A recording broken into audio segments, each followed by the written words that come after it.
మంచిర్యాల జిల్లా Kawal tiger zone పరిధిలోని Tallapeta range officer Sushmarao ప్రభుత్వ వాహనం అయిన అప్డేటెడ్ పెట్రోలింగ్ వాహనాన్ని ప్రతిరోజు విధి నిర్వహణలో భాగంగా తాళ్లపేట రేంజ్ లో ఉండాలి కాని తన సొంత అవసరాలకు వాడుతూ ప్రభుత్వ ఆస్తులను ప్రజాధనాన్ని దుర్వినియోగం చేస్తుంది.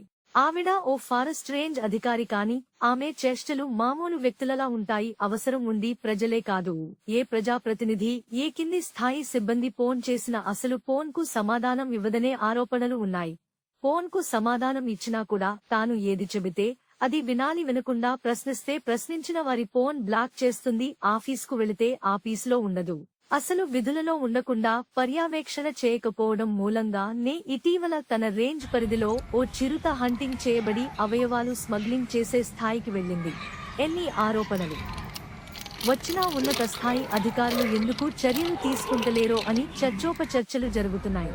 మీడియా ఏదేని సమాచారం నిమిత్తం ఆ ఆఫీసర్ దగ్గరకి వెళితే అసలు పట్టింపు లేనట్లు వ్యవహరిస్తూ ఉంటుంది.